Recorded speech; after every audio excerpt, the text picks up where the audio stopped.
Algumas recomendações com relação à pele, né? Então, cuidados para serem tomados durante o tratamento. Então, cuidados com a pele.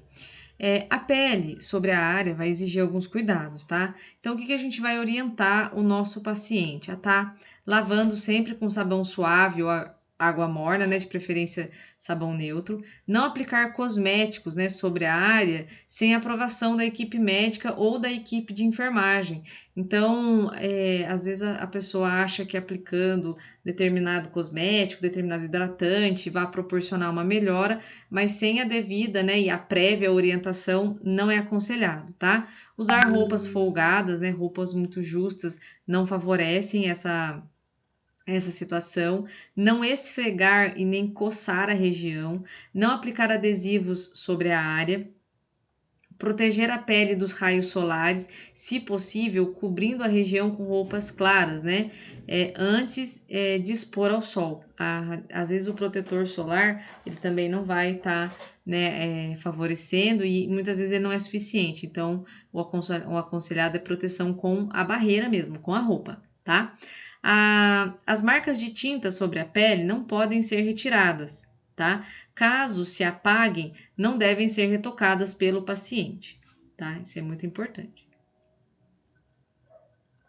Agora, cuidados com a boca, tá? Nos tratamentos da região, né, da cabeça e pescoço, a boca também vai merecer atenção especial. Alguns cuidados podem evitar sérias complicações durante o tratamento, como, por exemplo, não fumar, não consumir bebidas alcoólicas, evitar lanches açucarados nos intervalos das refeições, evitar alimentos né, condimentados ou crocantes, higiene oral muito cuidadosa, né, o uso de escova com cerda macia e fio dental, sempre acompanhando né, e sempre seguindo as orientações do dentista, que deve estar ciente né, do tratamento. Não usar colutórios, desculpem, que é um medicamento utilizado para mau hálito, né? Os famosos enxaguantes bucais, tá? Exceto quando houver indicação pelo dentista ou pela equipe médica. Aí você pode estar utilizando. Se não for indicação, a gente aconselha o paciente a não utilizar, tá? Aí o que pode acontecer também, e aí a gente vai estar passando como orientações, tá? Com relação a infecções e sangramentos. Os casos em que grandes áreas da medula óssea são irradiadas, as células do sangue podem ter produção comprometida. Essa toxicidade né, se manifesta inicialmente pela queda da contagem de leucócitos, que é a leucopenia, e das plaquetas, que é a plaquetopenia. Com o passar das semanas, pode ocorrer o quê? Redução no número de hemácias no sangue, e aí pode haver o aparecimento de anemia. Tá? No caso de queda acentuada, a radioterapia pode ser suspensa e novas doses vão ser calculadas, né? Porque existe né, todo um cálculo com base no paciente, no tumor, e aí faz-se o cálculo da dosagem a ser administrada, tá? Além disso, existem recursos que podem ser empregados para corrigir as alterações. Durante todo o tratamento, são colhidos hemogramas, né, seriados para reconhecimento e acompanhamento dessas eventuais alterações. Então, vocês né, não se espantem quando houver uma frequência, uma periodicidade nos hemogramas, né, nos pedidos de hemograma dos seus pacientes. Pacientes em radioterapia devem comunicar-se imediatamente com a equipe médica caso apresentem febre, temperatura axilar maior que 37,8 ou sangramentos. Essas orientações nós devemos passar. Às vezes, né, o médico às vezes passa, mas né, de qualquer forma nós estamos ali mais próximos ao paciente, temos que estar transmitindo essas informações. Às vezes o paciente apresenta febre e ele não quer procurar o hospital, não quer entrar em contato, então a gente precisa avisá-lo, né, dessa importância, tá? E com relação à dor, né? A dor, gente, a gente não vai estar falando mais somente a respeito dos tratamentos. Vamos pegar o paciente oncológico como um todo, tá bom? Deixa eu Pacientes percebem a dor de formas diferentes, dependendo da presença, né, e de outros fatores, por exemplo, fadiga, insônia, ansiedade, depressão, náusea. Às vezes, o paciente ele se confunde, tá? E a gente precisa ter muito tato e muita atenção na hora de ouvir a necessidade do nosso paciente.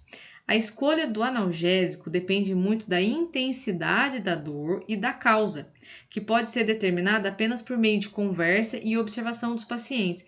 Às vezes, o nosso paciente, ele está com dores no corpo, ele está apresentando alguns sintomas e o analgésico que está sendo prescrito para ele não vai fazer o mesmo efeito porque isso está vindo por falta de descanso, tá? Então, tem toda essa abordagem. Professora, mas não é a gente que prescreve. Concordo, mas você concorda que a gente conversa com o paciente, a gente transmite as informações? Então é importante ter esse ouvido atento ao que o nosso paciente está querendo nos dizer, tá? O paciente e os médicos devem reconhecer que toda dor pode ser aliviada, tá? Por um fármaco apropriadamente potente, em uma dosagem suficiente. Apesar desse tratamento agressivo, também pode produzir sedação e confusão mental. Quando a gente mais para frente falarmos a respeito dos analgésicos, vocês vão ver que alguns deles têm alguns efeitos colaterais. Então, para minimizar a dor, a gente pode acabar, né, tendo essas outras situações. Os fármacos, né, comumente utilizados são o ácido acetil salicílico, paracetamol e anti-inflamatórios não esteroidais, tá? Para dores leves, codeína e oxicodona para dores moderadas e a hidromorfona, morfina ou fentanil para dores intensas, tá? Então fica esses nomes aí para vocês estarem se familiarizando. Os efeitos adversos dos opioides incluem náuseas, sedação, confusão mental, constipação intestinal, depressão respiratória, tá? A constipação induzida por opioide deve ser tratada profilaticamente, ou seja, antes que ela venha acontecer, tá? Então a gente vai tratar antes de que de fato o paciente venha apresentar uma constipação devido ao uso, né, de medicamentos opioides. Por isso, o profilaticamente. Pacientes em geral desenvolvem tolerância à depressão respiratória, tá? E aos efeitos sedativos da morfina, mas muito menos tolerante aos efeitos analgésicos, tá? E de constipação intestinal. Então a gente precisa estar sempre atento a essa parte do nosso paciente.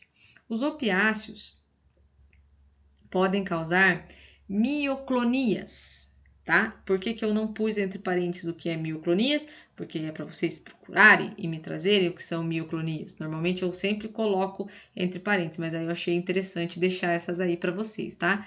Delírio agitado, hiperalgesia e crises epiléticas, tá?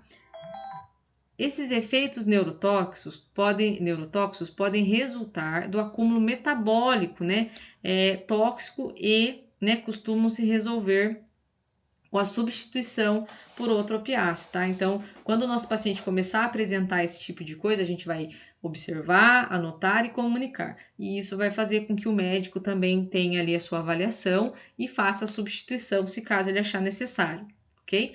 Para pacientes, né, com esses efeitos adversos e dor intensa, em geral, é recomendado procurar um especialista em cuidados paliativos ou cuidados da dor.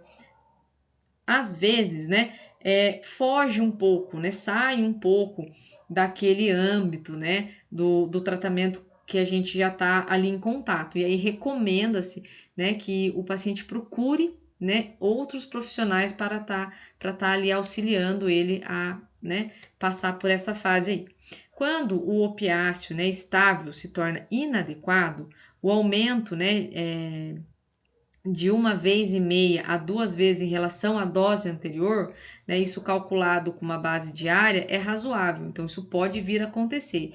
Em geral, a depressão respiratória grave não ocorre a menos que a dose seja muito superior a 2 vezes a dose tolerada anteriormente. Então, quando o médico vai mexer na dose do medicamento, né, ele aciona a enfermagem já tem que saber o que esperar. A depressão respiratória é uma delas, que a gente precisa ficar bem atento com relação a isso, tá?